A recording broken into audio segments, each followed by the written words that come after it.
Honorable Professor Singh sir, all the colleagues in this institution, and all of my students. It really gives me a great pleasure to really talk to all of you, because this is the area, because debate and discussion that makes you a fruitful person. I am reminded by, before I start about the global economy, I am reminded by Professor Michael Porter. You must be knowing that he is the guru of the marketing. And 5 years back, he was delivering a lecture in Mumbai. And when he was delivering a lecture in Mumbai, then he had a very, very special kind of the theory of the growth of the nation. When we were the student, we were told that no, the trade, the competitive advantage between nation is very important. He gave another theory. And the very simple theory is that if you want to grow, growth at the micro level is extremely important for the country. Micro level. For example, this Rukmini Devi wants to grow. The growth at each individual of this institution is the growth of the Rukmini Devi, or is the growth of this university. This is the new dimension given by the Michael Porter. But the crux of the things which I wanted to share with you about this Michael Porter, and the participants were like Anil Ambani and Sunil Bharti, sort of the participants were there. Somebody asked him, sir, okay, very good that the micro level growth will be doing, but what about the developing countries, and particularly the human development in the developing countries? And the answer which Michael Porter gave is extremely important for all of you. Answer he gives, look, if the developing country wants to grow in terms of the human affairs, developing countries must focus, or the personnel, that is the human being, must be inculcated the value addition or distinguished skill in the basic fabric of the personality of the human being. This distinguished skill is very important. Even today, open the newspaper, everywhere the skill is important. Now the question before us is, what do we mean by these distinguished skills? Now different persons will interpret this distinguished skill very, very differently. Maybe the Colonel Sahib may interpret in terms of the strategic, but we are going to interpret in terms of our development, and that is how to be the best. And the simple way, very simple way of the skill development is you need to be a best reader, best writer, best orator. Very simple. Now the thing is, you write that why should we be the best orator? We have got the admission in this institute. Please do not think that. Because this is the mantra you have to be. What he says, you remember the distinguished skills. That means what makes you different than her? Simple. All the time just you keep on thinking as a student that this is your assets. So the first mission of the life should be, you need to be a distinguished person. Second example I like to give you about Tom Peters, the world trainer again. And he wrote a very good book. The name of that book is In Search of Excellence. Very good book. This book you can read it. This is a good book. It's an eye-opener for all of us. In Search of Excellence. And the simple definition of excellence he has given. Look, excellency is no more confined to the four walls of the lab. He says excellency is pervasive. Pervasive means way of life. If you are sitting here, if you are reading this, if you are going to the debate, if you are going to work, if you are going to take an interview, you should have your own way to be an excellent. There are a number of examples he has given in that. Tom Peters has really given, because he trains the people, world trainer he has been. Do read that book about excellency. But for us, the lesson is, after the distinguished skill, the second lesson before us is, as a part of the learners and teacher, that we need to be excellent.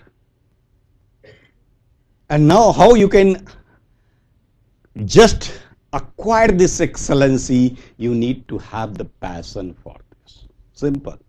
Develop yourself to the level of the passion. There was a book also, Napoleon had written a book, and that book says that First you start working, contributing. Don't think about the salary. Salary follows that. Make yourself competent for something. Other things follow that.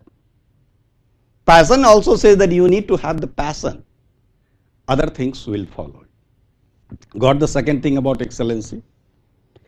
The third instance is, there was a very good research in the best business school of the world, that is Harvard Business School. And the name of the research was that what Harvard Business School do not teach you. You know, because what you are being taught, what we are being taught, madam and sir gives me the syllabus. And as a part of the student, we sit here, we learn here, known to that. But that research was what Harvard Business School don't teach you. Answer was very interesting for all of us. Answer was, Harvard Business School don't teach you your wisdom, your attitude, your way of taking decisions, yours. It says it is you who is going to inculcate this virtue in the basic fabric of your life. That means it's a great responsibility being given to you. People say, the moment it is mine, I become the best. So that says that these are the basic virtue of your life, which as a part of the learning society, you need to inculcate in you. And that is required in the society. How you are going to take decisions. It is the way which you are equipped with that, your knowledge, that will help you in taking your decisions. And in your life, you know, every time you have to take the decision. So whenever decision comes, if your attitude is like that, if your wisdom is like that, if the way of systematic way of the taking decisions is like that, if how to do the work, how to write, that planning is within you, if you develop it, nothing like that. And rather, this is the job of the MBA class, where the learning teaching require the involvement. The problem is, we as a teacher, what our principals and directors say that, look, this is a syllabus, you complete this. Now the thing is, the involvement, where is the involvement of minds and my students? That involvement has to be developed. There are a number of examples. I have not, because we have to deal with that global economy. So we'll shift to God. At least these three things we must develop. Because you are going to deal with the million or the billion of the dollars of the companies. So therefore, these things will certainly help you at every moment of your life. So do develop that. Let us come over with the global economy. You know, during 80s, there was a social scientist, and his name was Koichi from Japan. And he wrote a very good book, and the name of that book was Borderless Trade. Borderless Trade. Sometimes whenever you are working, if you get in the library, you can read that book. A little bit more standard book is there. But for the teaching of the global economy, of learning of the concept of the global economy, that book is important. Simple phenomenon of that book is, you know, it says that how trade facilitates the growth. And it says that it's simple. For example, if the Rukmini Devi, if this area wants to grow, how this area will grow? Right now I was discussing with Director Sir, and he says, see, when we talk about locational advantage, you know, the forefront becomes that all the ancillary things should be a part of this, and the whole area develops. So what that book says, that look, when you start manufacturing this specs, let's say at Rukmini Devi, what happens, it is being traded in Delhi, NCR, India, then beyond the SARC, then beyond further go to Europe, further go to North America, further go to Canada. It goes like what he says, that the trade is a progressive activities which is not being limited by any of the political boundary of the nation. So it breaks the political boundary of the nation. Kuwaichi said. And then after 80s, you know, whole range of this global operations, global trend, globalization, everything came into the picture. And all over the world, every country, they started witnessing that phenomenon of the trade. Got my point? What I am just hinting on, see, even the simple examples, value chain you take from the Professor Michael Porter, you know, all activities further transferred to other place by adding that value.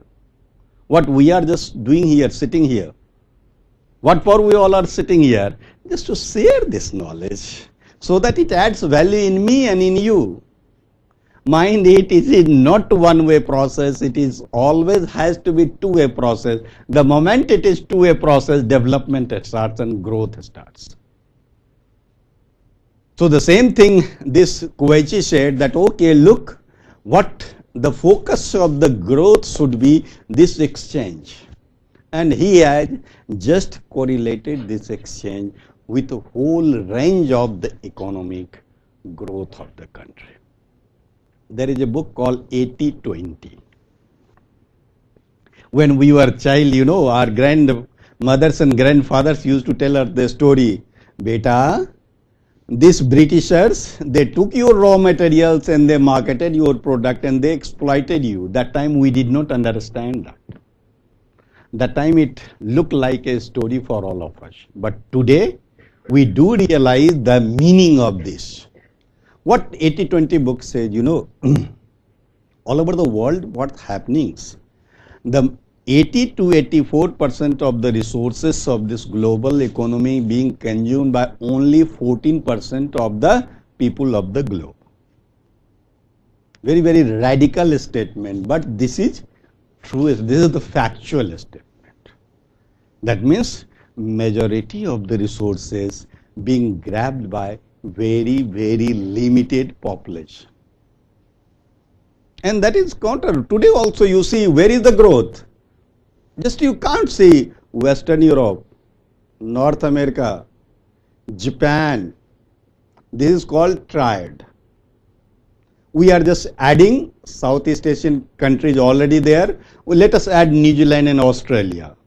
This sixth region, around 80 to 82% of the global resources, and population is hardly 14 to 16%.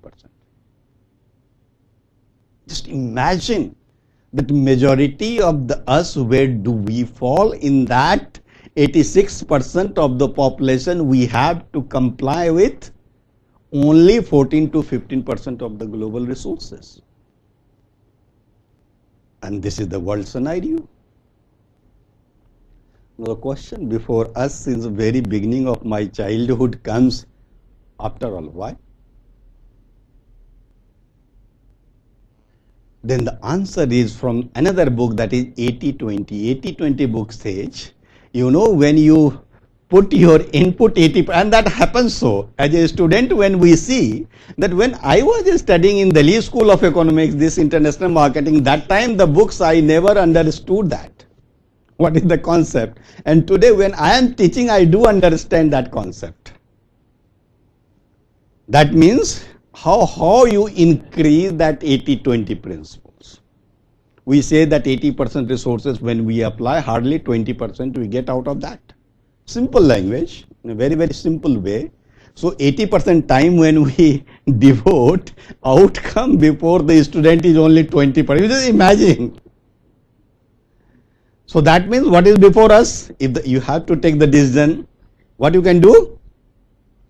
There the role of productivity comes into the picture. As army personnel, you know, the colonels and they will not comply with any of the deviation. Because we say, you know, that strategy must be perfect so that zero threshold. So as a student also, what you need to follow, that aspect has to be followed about that 80-20. So it is clear that majority of the resources, now again, more that value, more productivity you bring into that picture, better place you will be either as a student or as a country also. Got my point? Clear? See, second thing, whenever we are discussing, this is a forum that you should also speak. Because I know that all of us are intelligent. It is very much clear to us. But the thing is, the greatest stumbling problem in all of us is that to get over the hesitation part. Please, as a student of MBA, do not fall into the trap of this hesitation. Because every time from the classroom to the interview to the workplace, you will be facing this problem. So do not hesitate in that wherever you do not have, because this is a forum where debate and discussion must be allowed. Okay, so wherever you have any question, wherever you have any doubt, you are most welcome to ask. Okay, let's come to that exactly what's happening in our global trends.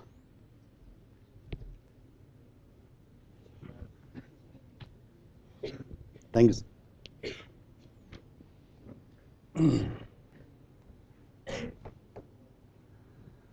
समझ में आ रहा है आप लोगों को? Any problem? See, the meaning of the समझ में आ जाना means, do you know the meaning? Meaning is very simple. Do you know the meaning of the learning? Meaning of the learning is very simple.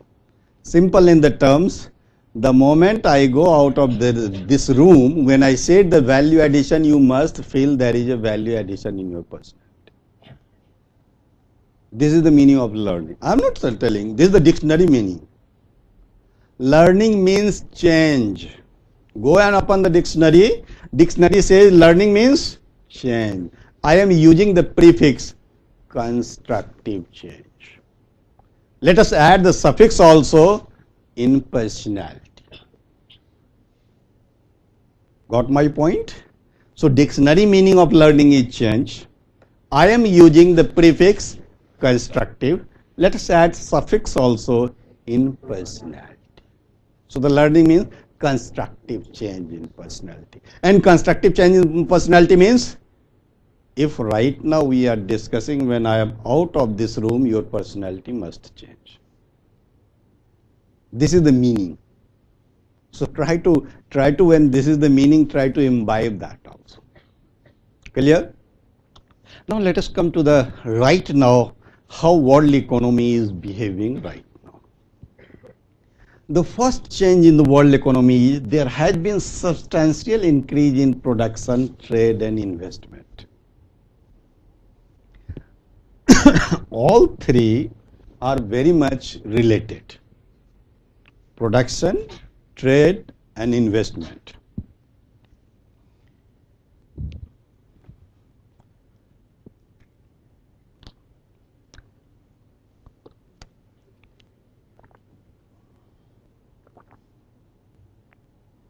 See, earlier people used to tell, let us focus 50, 60 years back, production used to be the main crux. Now from production we are moving toward the productivity. So what we are just telling that something else may be more important. Tomorrow something else may be more important. But nevertheless, all three areas, when we say that 80-20, when we say that Western Europe, North America, Southeast Asian countries, Japan, Australia, New Zealand, why are they growing? Because since very beginning they are focusing on that area of the productivity. Have you ever thought why made in Japan is made in Japan? Why made in Germany is made in Germany? I'll give you the simple example. 15 years back there was a paddy cross problem in Japan. paddy crops. What Japan did? Japan imported rice from India and Brazil. Japan mixed that rice in that Japanese rice and marketed that. Japan did not tell the Japanese that this rice has been imported from India and Brazil. See the level, see the made in Japan, see the purpose. Even they imported, they did not tell you that this rice has been imported from here. You go to the Karol Bagh at Delhi, you go to the Palika Bazaar at Delhi, even that fellow shopkeepers will hold your hand and they will tell you, Kharid le, imported hai. See, the thing is, it appears that we should slap them, but we are a student and teacher, so we can't tell them anything. He is telling you, Kharid le, imported hai. And the best part of the life is that we, the intellectual person of the society, we also buy because it is imported. But what Japan did? Japan did not show that it is imported. It did not show. I'll tell you the another about the, when we tell about that the country, you know, some of the things is made better. See, the Titan watch which we are using, it is much, much better for us. Why? Because the huge, we have a temperature variation plus 50 degree to minus 4-5 degree we are living. So this watch would be better for me than whatever the best you buy from the Switzerland or wherever. Because we are using very, very rough this watch. Anyway, what our purpose was there, production, trade and investment flow, all three are related to each other. Right now, your friends were telling that, look, we'll get more investment. The scenario of the world economy will change because we'll get more investment. So all three have been growing, but the growth of trade is much, much faster than the growth of the production and the investment both. That means the transaction is directly associated with the growth of the country. Clear? Now the second is about this growth is there, but trade and income highly concentrated in the industrialized countries. I said you about as per the 80-20, what's happening that why Western Europe is the most growing areas? Why Southeast Asian is most growing area? Why can't India? Why can't Bangladesh? Why can't Pakistan? Why can't this region? See, because this concentration, you know, since very beginning they have already focused. Western Europe, North America, Southeast Asian countries, Japan, Australia, these are the region they have the focused very beginning. Today we are talking about trade and investment. What they did, they started very, very careful exploitation of these things for the betterment of their country. As a result, what happens? The industrialized country, they got control over the production, trade, investment, control over that. And as a result, what's happening, now this disparity is very, very huge. Therefore, the majority of the resources, they have the command or control over the majority of the resources. So that this income, wealth generation, all these things are highly concentrated. Clear? Next is your manufacturing commodity. I said you Potter's theory of value addition.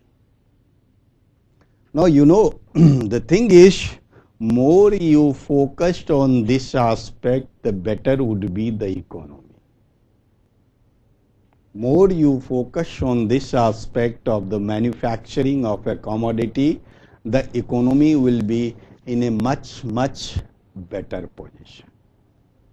Because if you see the India or the developing country, our focus used to be the primary commodities. Now only we have started the brand. Now only the country, developing country, is just focusing toward that manufacturing products, which the industrialized countries did in very initial phases.